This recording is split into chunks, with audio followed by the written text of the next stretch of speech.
You either is or you ain't. You do or you don't. You can or you can't. Or you will or you won't.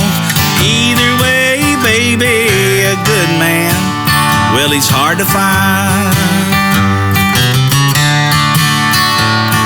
Welcome to the One More for the Good Guys podcast, where good guys gather to shed light on the good life, the people, and the good things that make it that way. I'm Mike McGill with my co-host, Jamie Akins.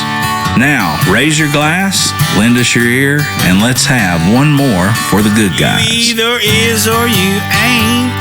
You do or you don't. You can or you can't.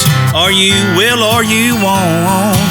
Either way, baby, a good man, well, he's hard to find. Hey, everybody. Welcome back to One More for the Good Guys. My name's Mike. And I am Jamie.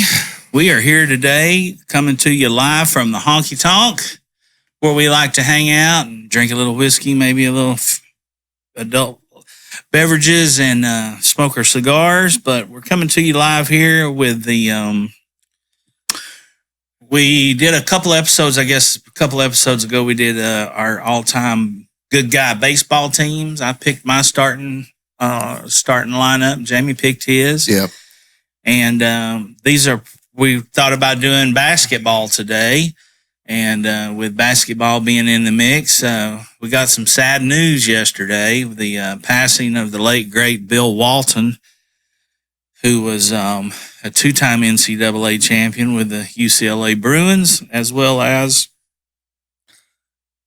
I think he only got one NBA championship. No, he won one with Portland. Oh, that's right. 77. That's right. That's who he was drafted to, right? Yeah. So, or 76. One of the two. 76, so we would like to give our condolences out to Big Red's family, the Walton family. I know he had some children and grandkids and all that stuff, and hated to hear that. You know, he was somebody that overcame a lot of adversity, being such a great college player at UCLA, and then to be drafted as high as he was, went to the NBA, won with the team he was drafted by, and then he had lots of knee trouble, foot issues, injury troubles. We'll just put it that way. He had lots of injury troubles, but he overcame that, and certainly, is he a Hall of Famer? Oh, yeah. I'm sure he's got to be, right? Yeah, let's see. He's a member of the Naismith Memorial Basketball Hall of Fame and the National Collegiate Basketball Hall of Fame. Okay. Selected by the Trailblazers as number one pick overall in 1974, the year I was born. Champion in 77 and 86. Sixth man of the year, 86. And Basketball Hall of Fame as a player. He had a big time college career with, like I said, with two national championships, as well as two NBA championships, one with Portland, one with the Celtics. Overcame lots of health issues, injuries, and then also had a big time career with broadcasting. Yeah, since 1990, it said, and overcame a really, really bad speech impediment. I had heard that. He was not able to. He evidently, I've heard him talk on a few different interviews, but evidently it was really, really bad. And to think you could overcome all of that and then be able to be one of the voices of the NBA and or college, you know, that's says a lot about someone's character that can be mentally tough enough to be able to overcome that kind of thing. So, and Godspeed to Bill Walton. Absolutely. I wasn't really a big fan of his commentary. He would kind of piss me off a little bit, but big music fan. He was. But as a Bill Walton fan, I am, because he played on the 86 Celtics, which I think is the greatest team of all time. Hear, hear. And then I saw a thing yesterday that Kareem had written this very eloquent and super nice eulogy kind of thing for him. So really? they apparently were close. I'd like to see that. Well, And, they were definitely part of the same alma mater. Oh, yeah. They didn't play together, though, did they? No. God, can you imagine? Was Walton before? After. Okay. Can you imagine? My no, God. God Almighty, they would have won. They only won 7 straight. Yeah. NCAA championships, 11 overall. We're talking about the Bruins of UCLA, University of California, Los Angeles. I think Walton only lost 2 collegiate games. Really? Something like that. Wow. I bet they didn't lose 5 between them. Unbelievable.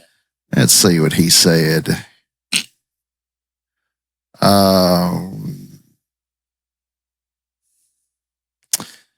This is paraphrased off of Twitter, but basically he said, my very close friend, fellow Bruin and NBA rival, Bill Walton died today, and the world feels so much heavier now.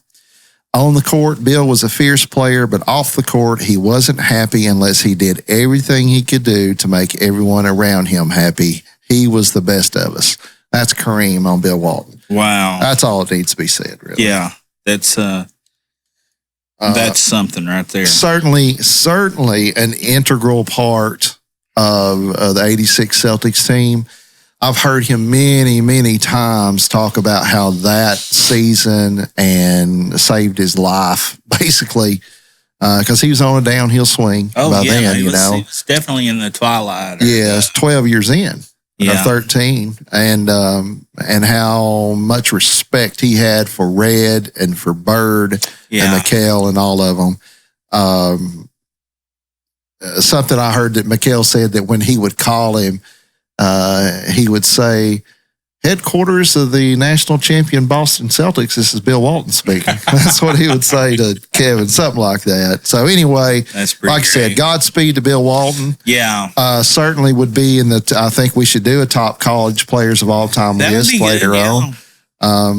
Because we haven't talked about this a lot, but it's my argument that all this GOAT talk, greatest of all time talk, needs to be greatest of all time from beginning to finish of your career. Yeah. And your college, college is a big time part of your basketball career. And, it can be, or it can't be,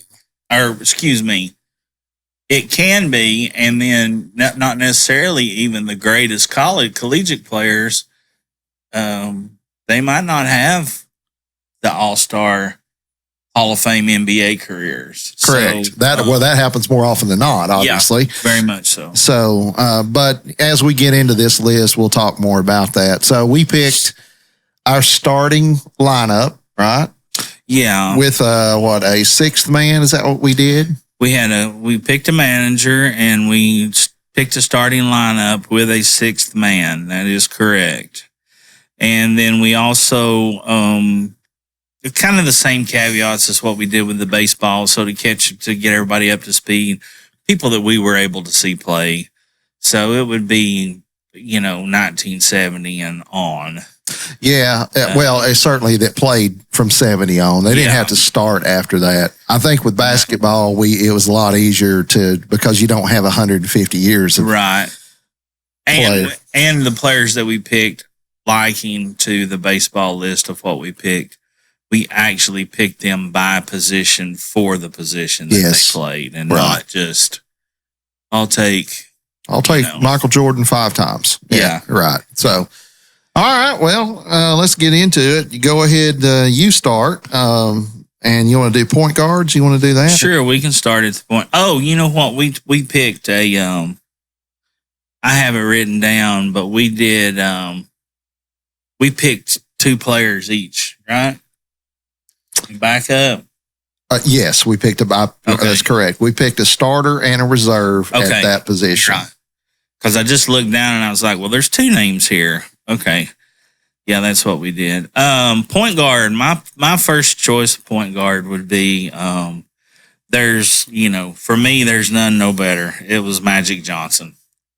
I mean, he revolutionized the position, being 6'9" and being a point guard to where anybody 6'9" would have been a power forward or a center.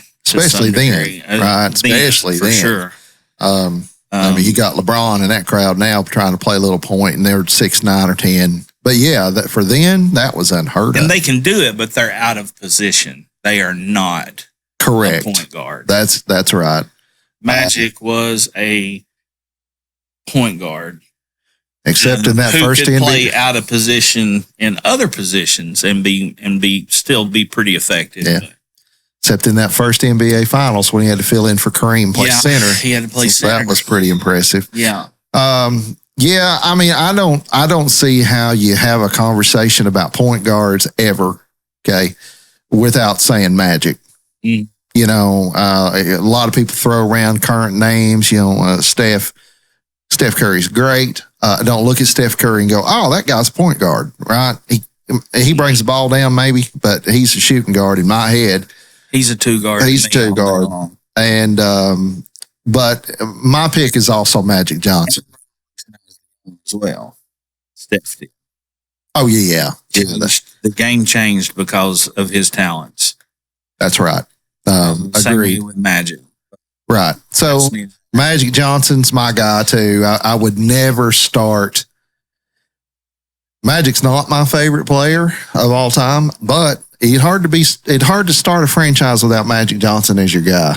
Really? I mean, you know, you could say, I guess. Picking Derek Jeter at shortstop. Yeah, exactly. You know, I mean. He's a winner. Guy's a winner.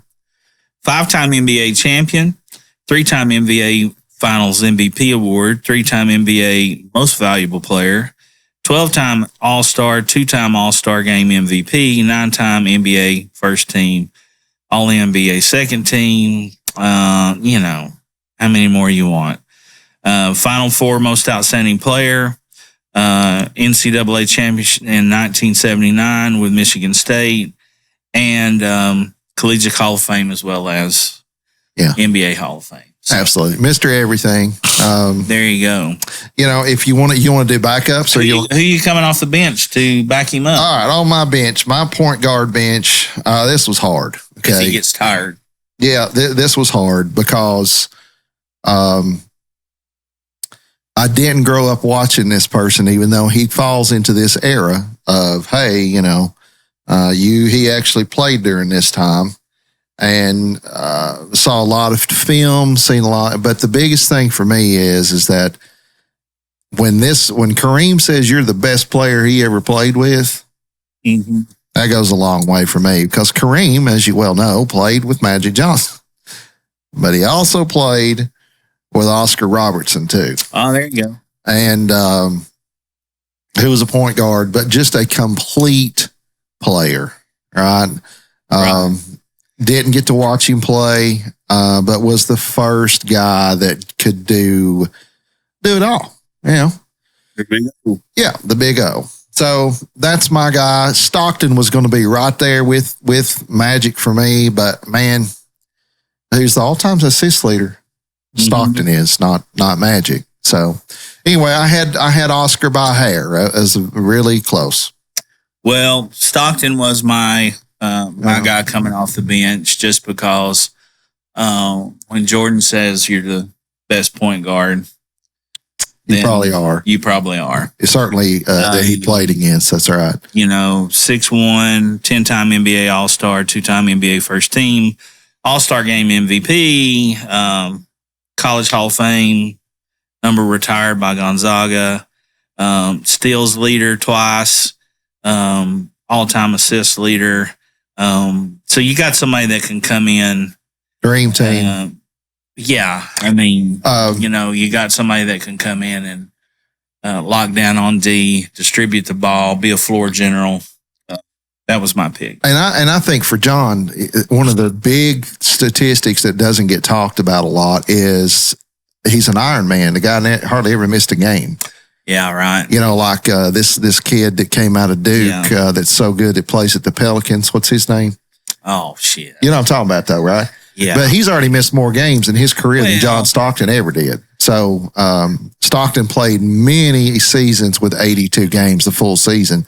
I think you can put as much blame on players today for that.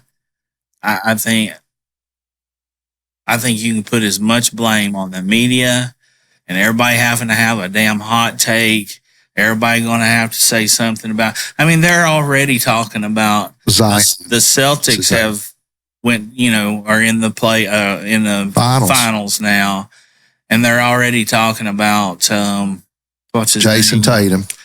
Yeah, it's like if he doesn't win a title, is this going to no, it wasn't Tatum. It was who are they talking about? It was talking about Kyrie. That's what it was. If he doesn't make it to the, is he going to taint their legacy? Is he going to take away from their greatness? Are they this and that? And I'm like, how about let's get to the end? Let's talk about it in August. Let's talk about it in August, or maybe after. Yeah, I agree. Same way with any rate. Don't get me started on that. That drives me crazy. You talking about. And Zion was the same way. Everybody was like, he's the next Charles Barkley. Well, they said Darryl Strawberry was the Black Ted Williams too. Shut up. Yeah. Number one, it's unfair to those players to be cast into that kind of comparison. Anyway. I said I wasn't going to start on. Well, I mean, and how much for a young person like that? Okay, you take that guy for example. He came out of college when he's 19 or 20 years old. All right, so you're a kid. Yeah, you're a kid when you're 20. All right, and all of a sudden you got the moniker that you're going to be this and you're going to be that. I mean, think about. Well, we'll talk about him later, but I get your point. I get what you're saying. It's ridiculous. It's ridiculous. A lot of stuff in sports is ridiculous. It's unfair to the fan. It's very insulting. And once a career's done, let's talk about it. Yeah. Let's I mean, hellfire. Barkley didn't win a championship. No. Malone didn't win a championship. Right? I told the guys on the bowling team. They were going on about Zion this, Zion that, Zion this, Zion. He's just an incredible. He's this, he's that. And I said, he won't make it. Well, you're crazy. He's going to be one of the greatest players in NBA history. I said, you all have drank way too much of the Kool-Aid. He's not going to do it. Yeah, he's a man among boys he'll be a boy among men when he gets in there, and you can't just survive on that physicality at his size. Now, if you were Shaq, you could survive at that kind of physicality with that.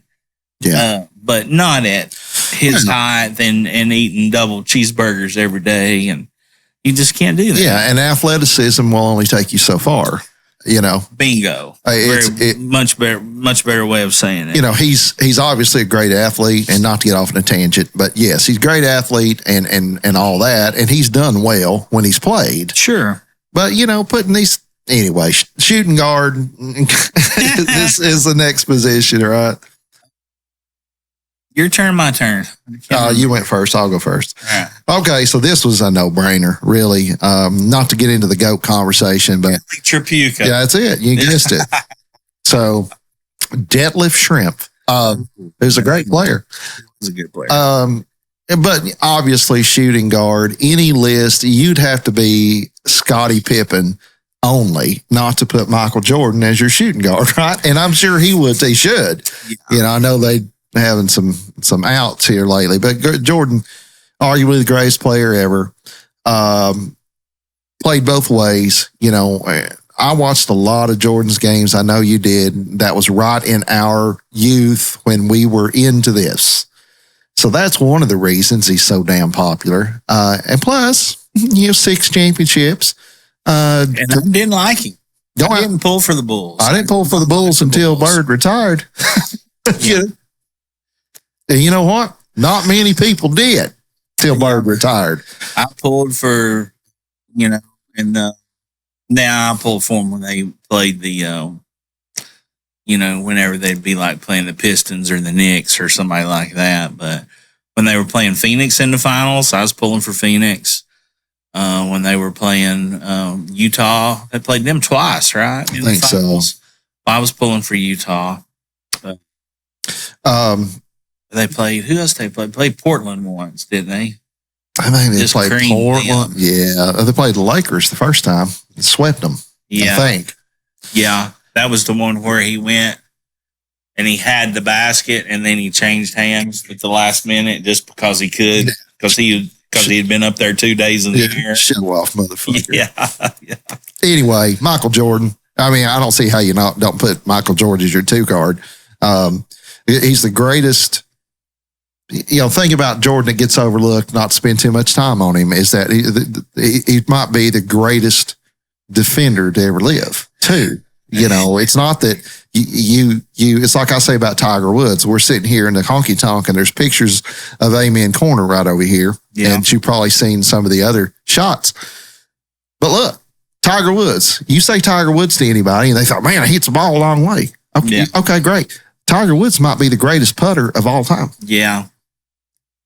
When he's on, right? Clutch, hitting out of the rough, whatever else. So Jordan wasn't just, 35 points a game. Well, Tiger not only could hit the shot that could win it, and that shot could be on a 18 or 25 foot par putt. That's right. Maybe not just for a birdie or for an eagle, but to save par where everybody else was, sucking wind. And Jordan was the same way. I mean, all those, I think, every player we've talked about up until this point has been that they're that type of player. But Jordan was. And all these guys are that guy for their team. If it was a chance to take a basket for the tie or the win, what do you think Jordan's going to do? He's going to go for the win every time. Sure, absolutely. So Michael Jordan, I think that for me is a no-brainer. I'm certain. We did not. Work on these lists together. But I mean, come on, man. Jordan. 6-time NBA champ, 6-time NBA Finals MVP. That already tell you something. 6-0 in the finals. Yeah, never defeated, and would have been 7-0 if he hadn't went to play basketball. 8-0 if he hadn't went to play baseball. 14-time NBA All-Star, 3-time All-Star MVP, 10-time All-NBA First Team. On and on and on. Hall of Fame. Changed the game. Completely changed the game. ACC Rookie of the Year, National Champion. Sporting News Player of the Year twice, 2-time Consensus All-American. We could go on and on. Our buddy, the North Carolina fan. There's no doubt. I forgot to bring this up on our last podcast, but it's a whole different episode. But I'm going to interject here since you spend a lot of time on his college career.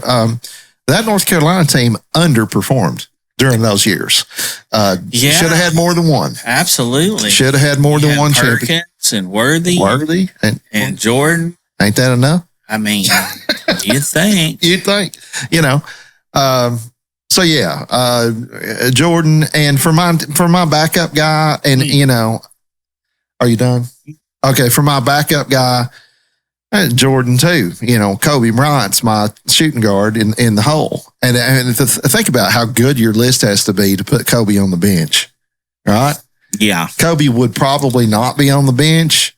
Yeah, if you were going with any other set than a traditional 2 guards, 2 forwards. Yeah, for center set. But Kobe Bryant is my guy for that. And different subject matter for different time. But I'm not so certain that Kobe at his peak wasn't better than Jordan. Well, at the very offensively, at the very most, the one thing they had in common was they were absolute killers. They were killers. Yeah. On the defensive side of the ball and or the offensive side of the ball. When they made their mind up, they were going to either lock you down or set it on fire. There was no messing around with those guys. Kobe was my backup as well. Yeah.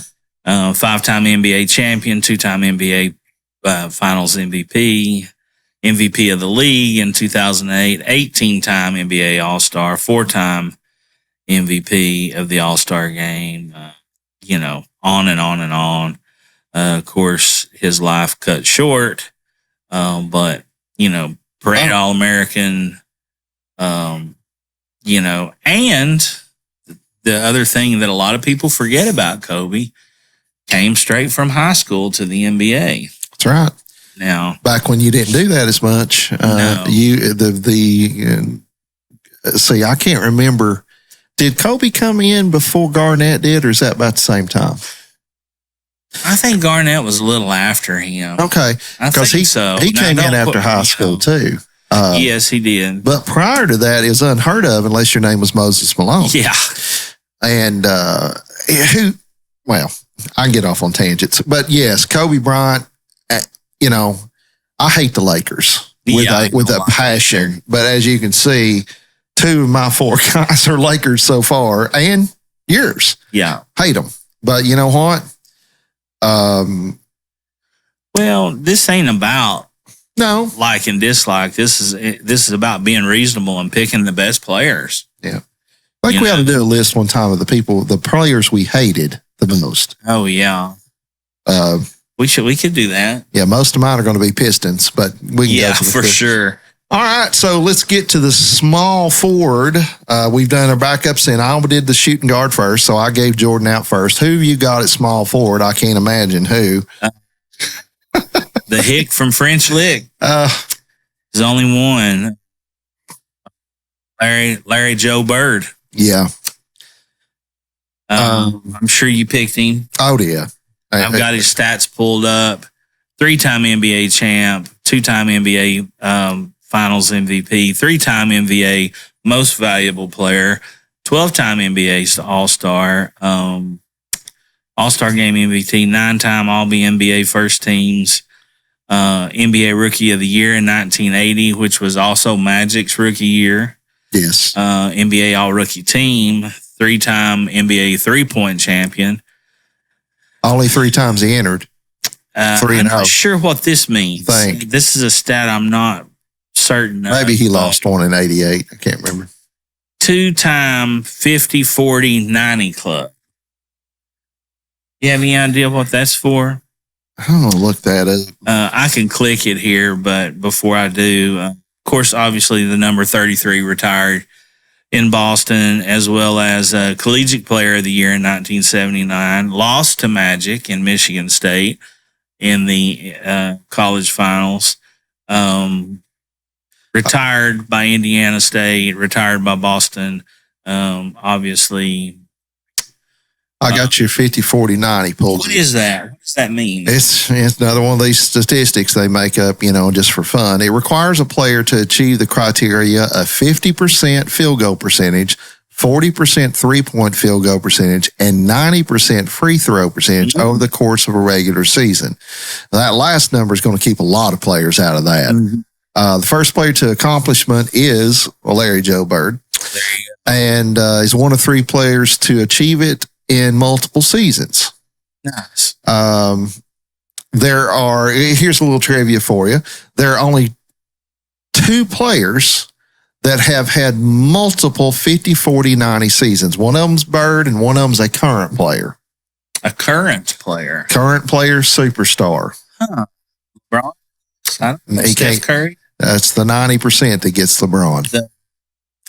I wouldn't have guessed this. I would have been the 90%. If you just Who's he said, play for?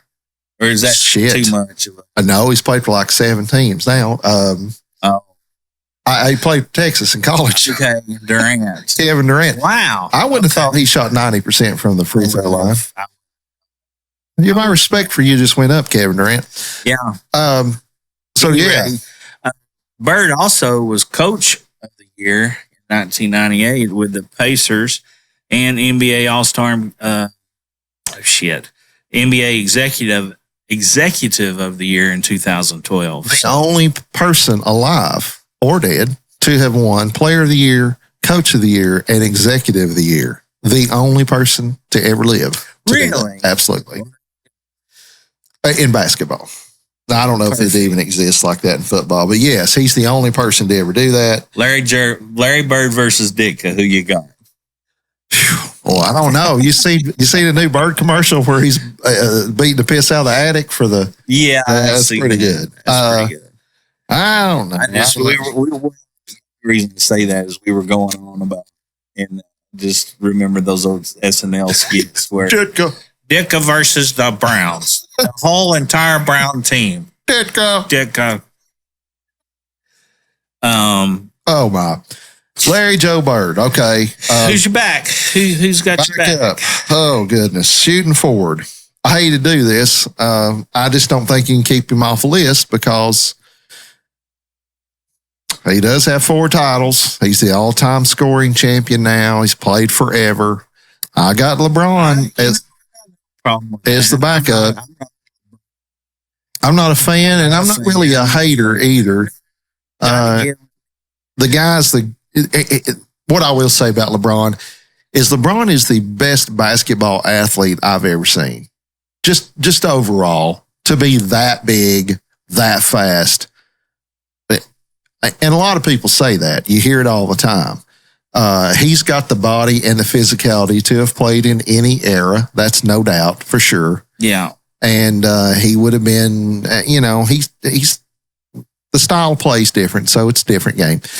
But yeah, I got LeBron, man. I don't think you can argue that, hey, you don't want LeBron on your bench. I think you do. All right.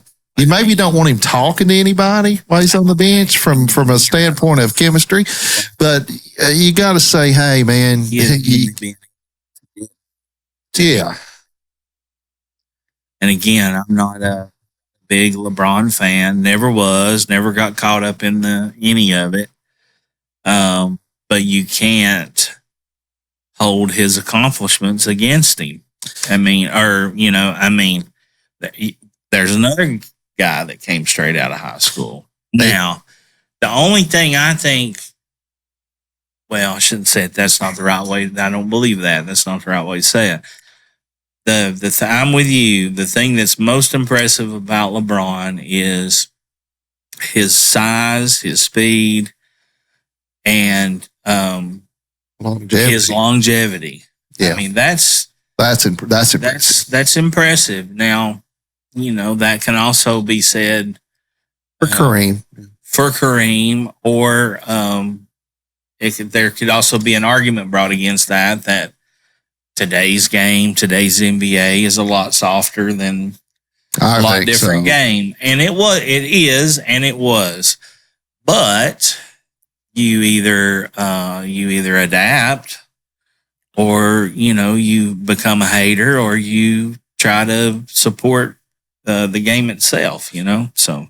Yeah, and I agree with that. LeBron, 4-time NBA champ, 4-time NBA Finals MVP, 4-time Most Valuable Player, 20-time All-Star, 3-time NBA All-Star Game MVP, 13-time First Team. We could go on and on. Rookie of the Year, 75th Anniversary Team, NBA Assists Leader in 2020, Athlete of the Decade in 2010, in the 2000 up to 2010. And obviously his number's going to be retired. Three different teams. Yeah, probably with each different team that he played for, as well as he will also be a no doubt first ballot Hall of Famer. Now, did LeBron win a championship as a Laker? Did that happen? You'll have to look it up. I'm sure the people that know what they're talking about are rolling their eyes. I'm pretty sure he did. So he won if he did, he won a championship with 3 different teams. That's impressive. Yeah. He won one with Miami. He's won 4. So he won one with Miami, one with Cleveland, and has he won 2 with LA? Did he won 2 at Miami? I don't know. Like I said, it's not his. Well, the thing that really, won 4-time NBA champion. So, God damn it, 2012, 13, 16, and 20. So yes, definitely with the Lakers. It's what was 16 and 20? You said, yeah. 16 was the Cavaliers. 2013 was with the Heat. And then 2020 would be with the Lakers. Yes. So he's won. He's won 4. He won 2 with the Heat then. 2 with the Heat, 1 with the Cavaliers, and their only championship, and 1 with the Lakers. And I'll say that the one with in Cleveland, the COVID year, the one with Cleveland, they played Golden State in Golden State's prime. He beat them by himself. I'll say that for him. As the guy, he took over Game 7 and just won it. So I'll give him that. The one thing about him is that I've thought about this long and hard about across all the sports, the 4 major team sports in the United States: basketball, baseball, football, and hockey. There's never been more expectation on a rookie than that guy. Has there? I mean, to today's standards, probably not. I mean, the guy came in during the era of social media, right? So he's had to deal with all that. And for the most part, he says some shit I don't agree with sometimes, but he stays out of trouble. He's not. Yeah, and he coming in on that, he embraced that. Oh, yeah, he wanted and has made as much of his fortune off of the media and social media alike than he probably has even with basketball. And I got a feeling that you're going to see a different LeBron James post-career in the booth. I think you're going to see a different guy. May be wrong. In other words, a more likable person. I don't think the guy's very likable, and that hurts him. He's got the Barry Bonds syndrome. He's just not very likable. I'm tired of talking about it. Yeah, I am too. Fuck LeBron. That's right. So anyway, you're sitting. Bert's better than you. You're sitting on the bench. My guy coming off the bench. This could have went either way, just because. But I had to pick this guy for the battles that I got to watch on CBS on Sundays. In the Eastern Conference. Eastern Conference would be from East Meadow, New York, at 6'7", 210 pounds. Julius Erving, Dr. J. Yeah. Went to college at UMass, was a first-round pick in 72. What number? 17, or 12th. Wow. First round, 12th overall pick. Wow, I got a deal. Yeah, no kidding. That was in the ABA, right? No, it was, yeah, he started in ABA. He'd been at Jersey. Bucks drafted him. Yeah, so that would have been. Were the Bucks in the ABA? I think so, yeah. Got drafted in 72. Anyway, NBA champion in 1983, 2-time ABA champion, 2-time ABA playoffs MVP, NBA MVP, 3-time ABA most valuable player, 11-time NBA All-Star, 5-time, just the fact that, of course, his number was retired by UMass and with the Sixers, and of course, and was retired by the Nets, because the Nets was an ABA team back then, still known as the New Jersey Nets, not the Brooklyn Nets, right? And back then, yeah. But Dr. J was. I was a Celtics fan, but those rivalry. And that was Eastern Conference playoff games or even a regular season game with Dr. J and that Sixer team, Andrew Toney, Maurice Cheeks, Moses Malone, Maurice Cheeks. When he came along. Barkley when he came along. They had a really, they should have won more. The Sixers should have won more championships, but Dr. J is just if there was a poster for the gentleman of the NBA, Dr. J could be the spokesperson for sure. And he, sorry, Jordan fans, but he's the first one to take it from the foul line. And And Jordan was obviously a big Dr. J fan. Absolutely. Or is. Absolutely. He, you know, this is going to sound weird, but I think that Dr. J is probably the most underrated player of all time. Could be. He gets overlooked because his career was ending as these other folks came in, right? So he didn't play. I forget when he retired, but, you know, it doesn't say. But and plus, the guy's a genius. The guy's actually, you know, he was, you know, he had been playing for. He was in his 8th season when Magic and Bird came into the league. Yes. You know, and they saved the NBA. The NBA was awful. They all came into the league at the same time. Yeah. 79 was the year that merged. So, and the 3-point line came in. That's correct. That's right. So they all came into the NBA at the same time. And wow, I mean that's an injection of you know, interest, you would think. All right, moving along. At our power forward spot, I got 2 here, and I picked this guy.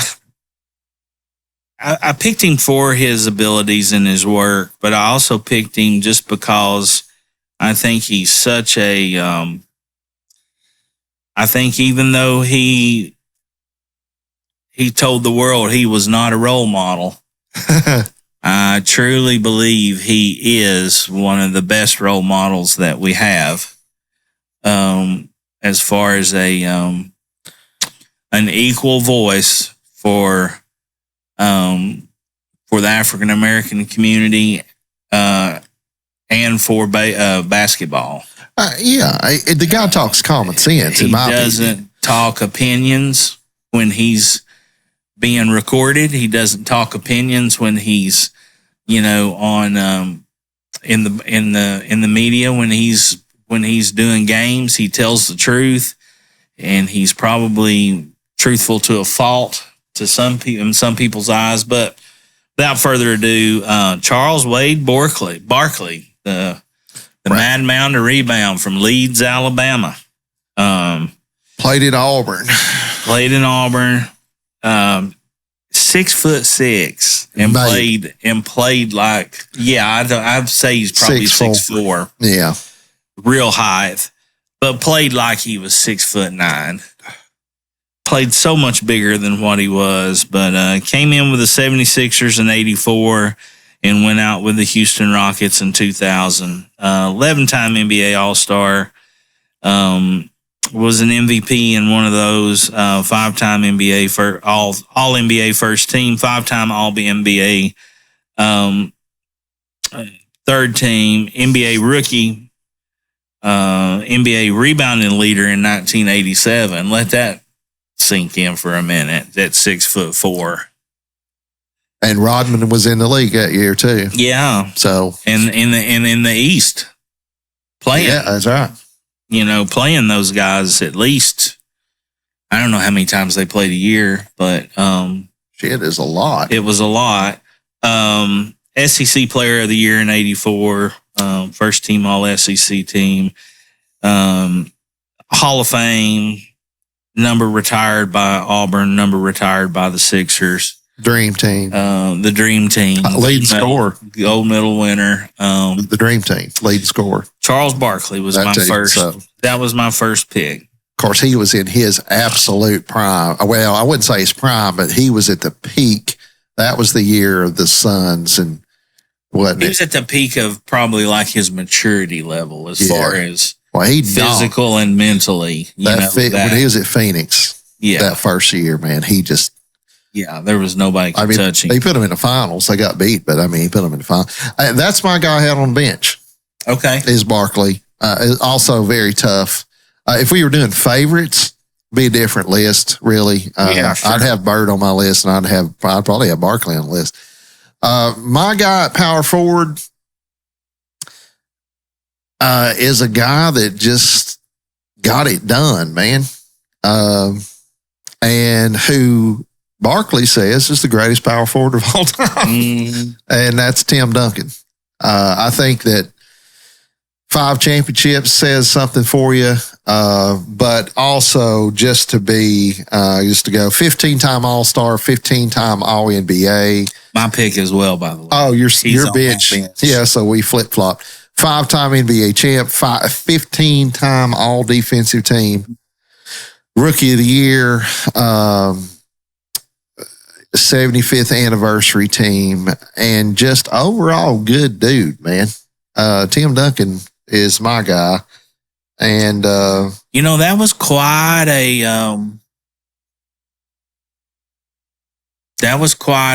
what do they call it nowadays when you if you win, God dang it, a dynasty. The Spurs. Yeah, and some of that was due to great coaching and Jordan not being there. Great role players. Well, now he only came in 97, so most of his winning was after the Bulls thing. So, in all actuality, that's correct. So I forgot, but yeah, 97 through 2016. Played at Wake Forest. He was the National Collegiate Player of the Year, 2-time All-American, NCAA rebounding leader in 97, NABC Defensive Player of the Year 3 years in a row in college. ACC Player of the Year. I don't know how far they went in the tournament or whatever that year, but anyway, I hate the Spurs, but Tim Duncan, hard to pick against that guy, man. Yeah, definitely so. I don't hate him, but I'm not I wouldn't say I was a Spurs fan either. However, I will say this. If, Dalton Connect, that would be a wonderful place for him to land with the French Victor, kid yeah. and Popovich with another 4 years on a contract, 3 or 4 years. Yeah. Who is who you want coached him right now? Oh, for sure. I read. It's funny you mentioned that because today, for some reason, the draft order popped up and they're picking him to go 5th to the Pistons. They're picking them. Connect. Yep, they're picking 4. They're picking Reed Sheppard from Kentucky to go to San Antonio. I was the first mock thing. Well, I sent it to you over a text. The thing that I'd seen was 6 to San Antonio. Okay. Well, they got 2 picks in the top 10. Spurs do. So they could, if they're interested. That Shepherd kid apparently is better than I thought. Kentucky bullshit. Anyway. Fuck about him. Center was the hardest one for me. I didn't have a sister in a whorehouse in the state of Alabama than a brother that played Kentucky basketball. You heard that here, and that's the fact with my hand up. Who you got for the big guy? This was hard. So many great centers. We talked about this the other day, is that now I don't really watch the NBA much now. I don't know. I just don't enjoy that style as much as I do the college game. I watch, with Tennessee being good again, it's kind of made me like basketball again, but this was hard for me because there's so many great big men to pick from. We talked about Bill Walton earlier, whatever. You talked about Shaq a while ago. My guy at center, I think, is the greatest basketball player of all time. If you start from start to finish, just even from high school on, but certainly from college to the end of your NBA career, let's just cut it off at college. It's Kareem Abdul-Jabbar, man. Yeah, this is without question. Yeah, I mean, greatest collegiate player that ever played the game. By a long shot. Yeah. Really. And like you say, even more so than arguably the best NBA player of all time as well. I don't think there's even an argument. I mean, was the all-time leading scoring record holder until last year when LeBron surpassed him. So Yeah, I'm there with you. 6-time NBA champ, 2-time NBA Finals MVP, 6-time NBA most valuable player, 19 times All-Star, 10-time All-NBA first team, NBA Rookie of the Year in 1970, 2-time NBA scoring champion in 71-72, rebounding leader. I mean, blocks leader 4 different times in his career. NCAA champion from 1967 to 1969. Wow. And did you say 6-time NBA MVP? Yes. And 3-time NCAA Final Four MVP, 3-time National College Player of the Year, 3-time consensus first team All-American. And the only reason he wasn't 4-time is because you didn't play as a freshman. They wouldn't let him play, yeah. They outlawed the dunk in college because of him. Yeah. The most unstoppable shot in history. Yeah. It's not even close. Skyhook. And why has nobody copied that? I don't know. Or tried to learn it, or, Tough, man. I guess, I mean, it looks easier than it is, but, well, there's not a lot of big men now. It's starting to come back, but went small, played small ball for a long time. Well, they're all shooting threes. Yeah. Yeah. I mean, they're not down in the block. There's a lot of statistics, and the infection from baseball, let's turn it into a stats game, has entered the NBA. Well, if you shoot a 3-pointer 17 times versus, this, it's crazy. But I don't think for me, the guy's the greatest basketball player of all time. Yeah. I don't think Michael Jordan sitting here, if he were sitting here right now and say, listen, if you start at college and go through pro, who's the greatest ball player of all time overall? How do you not say? I don't think that guy. I mean, anyway, that's my guy. You can say whatever you want to. Sure. Accurate. And or, legitimately, I don't think people would say that. I mean, they didn't take Kareem number 3 overall, did they? No. They took Jordan 3 overall. 38,387 points, 17,440 rebounds, 5,660 assists. So he, in his career, averaged 24.6 points per game, 11.2 rebounds per game, and 3.6 assists per game. Pretty freaking good. Especially as a 7 average the double-double. For his career. And one spanned 20 years, 20 seasons. Yeah. And he won 2 championships. He won 6, right? Yes. He won 2 before he got to LA. All right. Yeah, with the Bucks. Yeah. When he was better known before he turned Muslim and changed his name when he was Lou Alcindor. Yeah. All right. So it's enough on that, I guess, but can't talk enough about the guy. Well, shit. Who's your guy? Diarrhea about LeBron. No, I'm just kidding. My guy that would come off the bench, to me, he was the most unstoppable. He was just a force of freaking nature. Would be Shaq. I mean, yeah. 4-time NBA champ, 3-time NBA Finals MVP, NBA regular season MVP, 15-time All-Star, Rookie of the Year, scoring champion twice. His number was retired by the Lakers, the Heat, and the Magic. AP Player of the Year in 91. 2-time consensus first team All-American. 2-time SEC Player of the Year, NCAA blocks leader. Wow. Well, I mean, he was dominant. Yeah. The number was retired by LSU. Played with Chris Jackson. Yeah.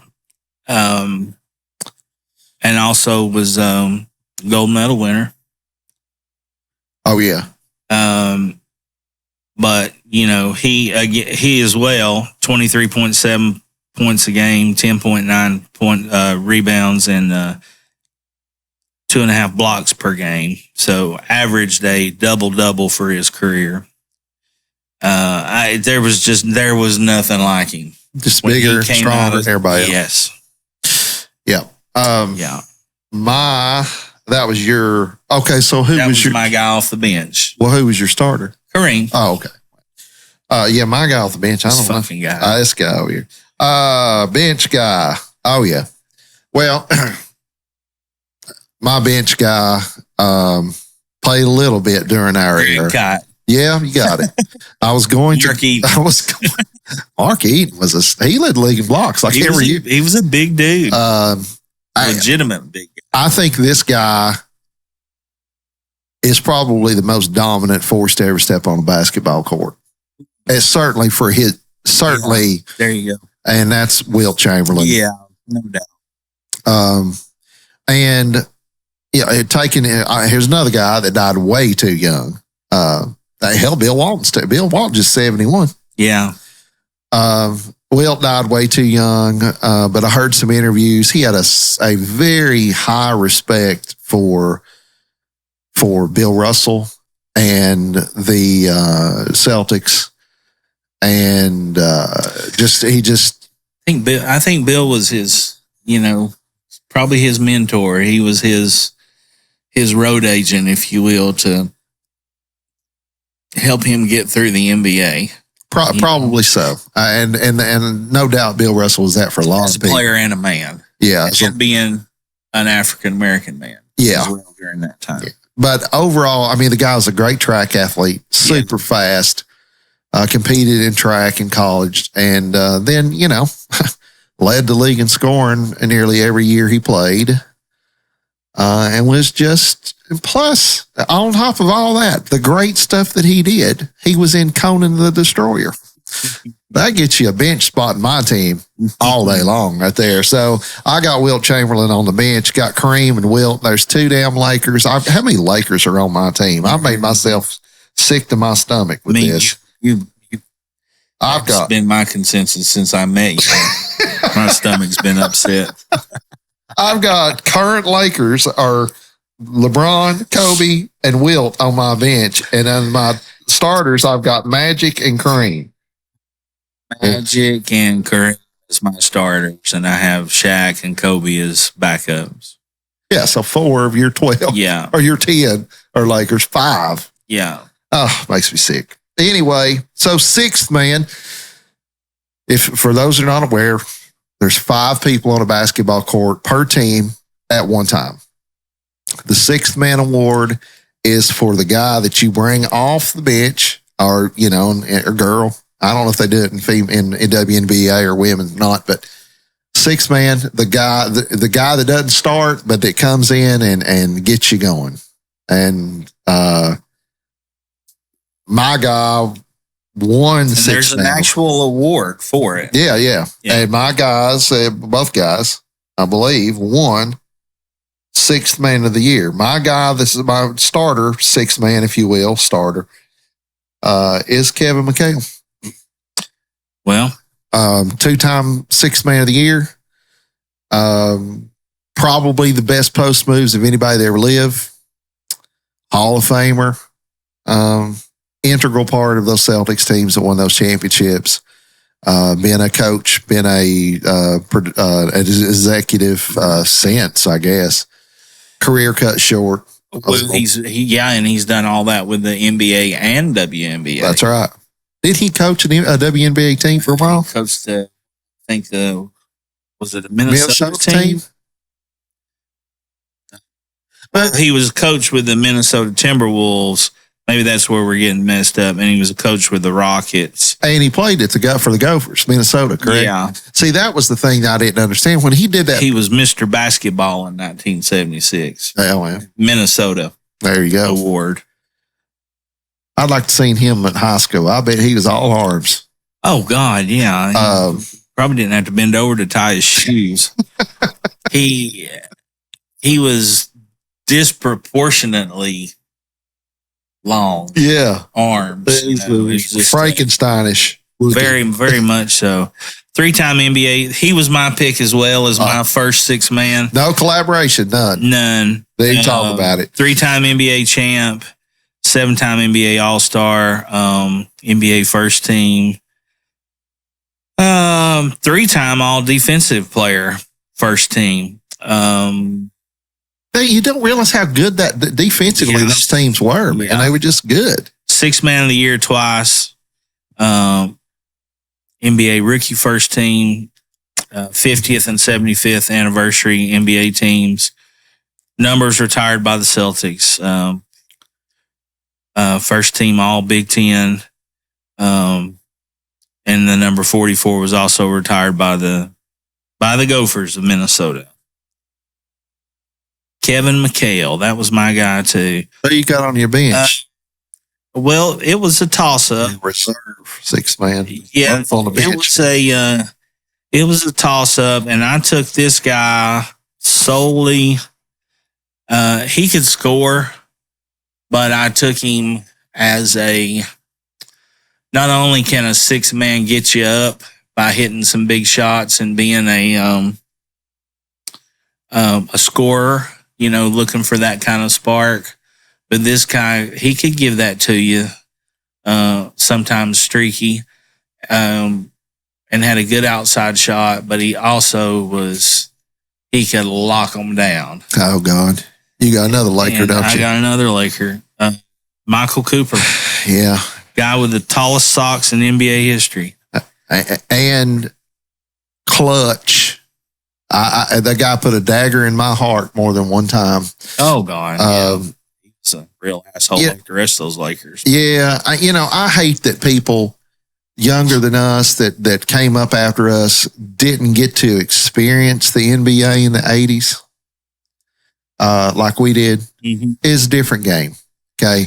Look, you can argue who's better all you want, but the game was different. You couldn't play zone defense then, all the way up to like 2003, I think. Had to play man-to-man all the time. And that's changed. And golly, Michael Cooper, it seemed to me, in my mind, then Michael Cooper was their 3-point shooter. Him and Byron Scott hurt my heart. Yeah, multiple times. But that old story when Bird went to the first NBA 3-point shoot contest. He's coming in second, and he looked right at Michael Cooper and asked him, "Which one of y'all are coming in second?" But yeah, no, Cooper was amazing, and I thought it was important to pick him because not only because he's got an outside shot, like I said, he was a tremendous defensive player, but that would give you 2 6 men, one at a forward / could play center as well, and Cooper could play was a 2 guard, but could also be a small forward if need be. Yeah. So and like the versatility was why I picked him. He was the basketball equivalent of a lockdown corner too, man. Yeah. You put, hey, get him, and that was it. Yeah, 5-time NBA champ, NBA Defensive Player of the Year, NBA All-Defensive Team 6 times, 3-time NBA All-Defensive Second Team. Did Cooper make that Hall of Fame? NBA Hall of Fame? It does not have that listed on the wiki page, but not enough points, maybe. Yeah, I didn't have many points. 78, 77, 29, 3,666 assists, and 1,033 steals. So he averaged 8.9 points a game, 4.2 assists, and 1.2 steals. All right, so that's probably on your list the only non-Hall of Famer. Probably, right. And but won 5 rings. Yeah, well, it didn't have to be a scorer on that damn. No, team. My God. Okay, so my 6th man is not a Hall of Famer either. But when you get a nickname like the Microwave, oh yeah. I mean, couldn't pick him just because he was a Piston. Oh, God. I know. He was great. Mighty. Vinnie Johnson wore our ass out, man. Yeah. And he was clutch, and he'd just come in, just cold and they called him the microwave because he could just instantly warm up. So that's who I picked as my reserve sixth man, if you will. And could shoot it from wherever he wanted. Wherever he wanted. With six people following him. He could have just, ran from one side of the court to the other, caught the ball, turned around and shot it. Yeah, he was a streak shooter, and when he got on one, you were in trouble. He reminded me of Chuck Person, too, who was that way, and just put 30 on you on a given night, and you're like, well, my God, you're not even the top four players on your team. So Vinnie Johnson's my guy. So that leaves our coaches, right? All-time coaches. So who you got? Who's your one guy that's going to coach whoever your team, your either team, rather? To me, there was only one choice, but that's Red Auerbach. Oh, well. He was, not only was he a great coach, 9-time NBA champion, 11-time NBA All-Star Game head coach, NBA Coach of the Year, top 10 coaches in NBA history. First coach to start 5 black starting players in NBA. In Boston. Yeah. In Boston. That's right. It was over. Yeah. Think about that. You talk about some racial ramifications. You talk about somebody didn't give a shit. Didn't give a shit. That's why I thought, in that Bill Russell documentary, he talked about Red being such a leader of men and helping those players through all those times. And if you have not watched, it's tremendous. That is such a good documentary, and to hear Bill Russell speak about Red with honor and reverence. Yeah. That tells you what kind of individual he was, because Russell, obviously, Russell started in the late 50s, right? 59, somewhere in there. And that's who I had as well. I mean, how could us, two cigar smokers, not pick Red Auerbach as your... Now, he smoked shitty cigars. Let's talk about that. He liked the green ones. He liked those Candela wrappers. Double Hoya de Nicaragua or Hoya de Monterey. That's a lot of green there. Candela wrappers. For y'all that don't know, they were Candela wrapper is a really under fermented. You pull it straight out of the field, pretty much. Yeah, they're green in color. Hardly see one now unless it's in a barber pole as a strip like that. What's that hooligan one? That's got a Candela in it, and it's a Irish. Same people that make Aladino and all that. Christian Oro, seen where they brought out Candela. You might like that flavor. I've had it. It's okay. It's not for me. And the guys that kept them in their shop for them, they couldn't give them away to nobody else, apparently. So if you've heard us talk about the Cigar Authority several times, it's a great podcast to listen to if you're a cigar smoker and learn some things. But that was where Red bought his cigars, because their first shop was in Boston. But yeah, that's who I got. 7-time NBA champ, NBA executive of the year as well. Covered so many different eras of basketball, 50s, 60s, 70s, 80s. He built that dynasty. He put Celtics on the map. Yeah. So a lot, as a coach, a lot of help from great players. That's who I picked too. What were you smoking today? I smoked a Padron 5000. Nice choice. Maduro. They say it's a Nicaraguan Puro. I think everything they make is Nicaraguan Puro. Yeah, they say that. They say that. It's pretty. I don't know if that might. not quite convinced that's not a San Andreas wrapper. It may very well be, but it might have been grown in. That's very, very true. It's something about that, and they're great though. They are. They're a fantastic. It never had a bad Padron cigar. Wonderful. I mean, and they're a really good value. They're affordable too for the 1000 series. Yeah, for 1000 series. I like the 7000. You picked up some of those 7000s in the natural, and those are great smoke, but they're bigger. They're a Gordo size. They're large. That's the number 7,000 as opposed to the 5,000. And the blend is the same, except for I think those are just the sizes, correct? Yes. The numbers. So the 5,000, so say 5.5 by 50. Yeah. So 50. The 7,000s are like a 6 by 60, I think. 6 1/4 by 60 or something. Like that. Yeah.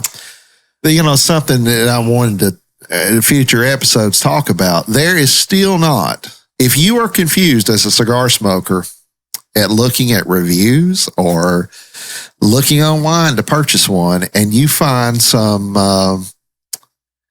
let's just call it half-ass information, because here's how it works. It's just like Mike said.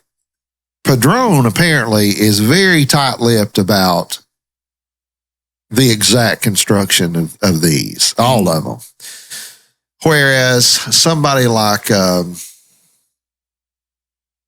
don't know, on my list of cigars, Ashton, for example,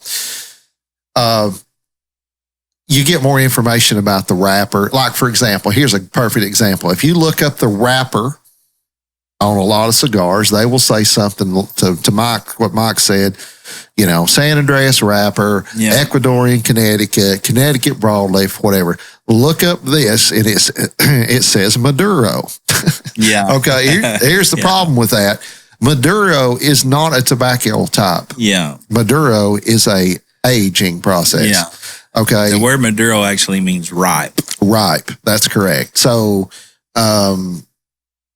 it's like I was telling somebody the other day, what's the difference in green olives and black olives? Well, black olives are ripe. Yeah. You look, a lot of times you'll see a black olive, you'll say ripe olives versus green olives. Yeah. Think apples, green apple, red. So, yeah. But that's confusing to the consumer. The terminology is not concise. Yes. This is an Ecuadorian, Sumatran, San Andreas, whatever. And sometimes they get it wrong. Sometimes it's wrong. Depending on the side that you've looked at. Yeah.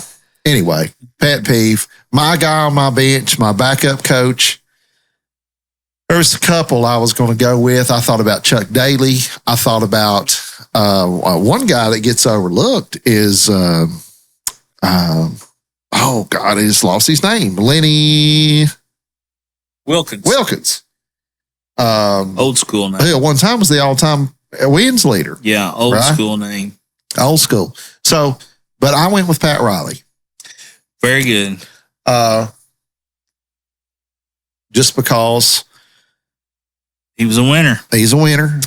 And he won a championship at Miami too, I believe. As an executive and a coach. Yeah. So, and then all the ones with LA. Yeah. I also thought about, maybe Phil Jackson. Probably the most, in my opinion, as far as NBA history goes, I don't know anybody that came out of the University of Kentucky that did any better than Pat Riley. As a player, coach, the whole career. Man, I hadn't thought about it like Think that. About that. But that's to be a blue blood school and all the fuss and all the thing and all the history and all the blah, blah, blah about Kentucky. Well, a lot of people don't know that Pat Riley was a player. Yes. They don't know that he played, and not just a player, damn good one. Was part of Runts. Yep. He was an undersized player. So I had Pat Riley. Who'd you have? I had Phil Jackson. Yep. Two-time NBA champ as a player. Yeah, Phil Jackson was a player as well. And as a head coach, he won 11. Which, okay, I mean, can't beat that. Yeah, I mean, that's he had pretty good. Jordan, Shaq, and Kobe. Yeah, and Pippen. And Pippen. And, yeah. You know, and I mean, he was the right place at the right time, but is as far as doing something right. He's doing something right. And being a leader of men. I think that's the big thing. How do you coach a Michael Jordan or a Kobe or a Bird, or how do you go and coach Kareem? You're Pat Riley, all right, and you coach Kareem, who's been in the league 15 years already. Yeah. Okay. What are you going to tell that guy? Just keep it up. Do what you've been doing. You know. So anyway, Phil Jackson's as good a name as any. Well, you let him coach on the floor, I would imagine, and you know. But there's got to be something about managing the superstar. Oh God! I'll tell you that to these guys with success, Riley, Auerbach, and Jackson, of course. And in Riley's case, and Jackson's case, for that matter, in more of the modern era, not just a superstar, but a team filled with superstars. Oh yeah, absolutely. I mean, every team he played, yeah, you know. But I think we got a pretty good list, buddy. Yeah, I think, you know, you talking about Popovich earlier. Popovich belongs on a short list. Absolutely. Right? So, I mean, how long's he been there? Forever? I'm not sure what his. Well, he's got 5. He was 5 championships, surely. Yeah, but I mean, like his whole, you know, like we were saying, player. Oh yeah, I don't know his history. You know,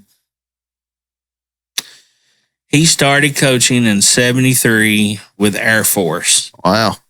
And is coaching presently with the Spurs. Yeah. His first head coaching job in the NBA was with the Spurs. He was assistant at San Antonio for a few years in the 80s. 88 through 92, and then he was an assistant with the Golden State 92 through 94, and then went to the Spurs in 96.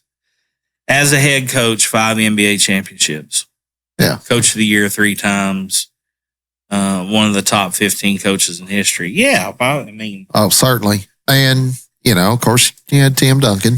So, I mean, great players help you to be a great coach, I'm assuming, but there's got to be something said for managing egos, managing, you know, that kind of thing. Absolutely. So pretty good list. I'd put our teams up against any other team in the world that somebody wants to put together. Oh, absolutely. At any time. Absolutely. And as we were saying earlier, you know, well, before we get into that, I was smoking a New World Cohiba. And if you don't know what that means it is not a Cuban. It's called a Cohiba Royale. I got these. I think I got maybe 2 or 3 left of these that were, I got them in a Cigar of the Month club from some subscription. I would not have ever bought one. I think they MSRP'd, but back then at like $26 a stick. They're proud of them. They're very proud of them. And, you know, it's a good cigar. It's not a great cigar. It is a, I just had it. It's a broadleaf wrapper over Dominican and binders and fillers, which is sweet on top of sweet, in my opinion. Yeah. Think chocolate covered raisins. But this one is probably at least a couple of years old, and I'm glad I've just saved it because I think Dominican tobacco, I think it ages better. Oh, do you? I do. I think that. You think that's because maybe just it had room to get better? You know, I just think that I don't know. Well, but the VSG's Dominican. Yeah.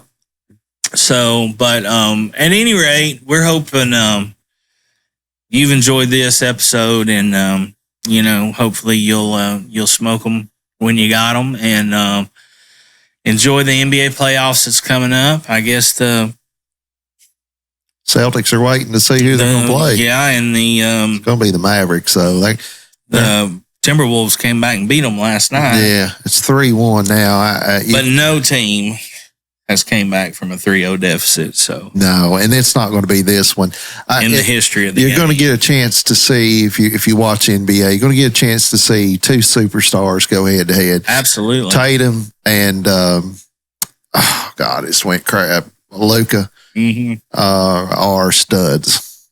Yeah, you know, I saw something that you was talking about. Barkley said this. He said, "Who would have thought?" This is Barkley talking. I'm repeating this. He said, "Who would have thought the two best basketball players in the world would be chubby white guys?"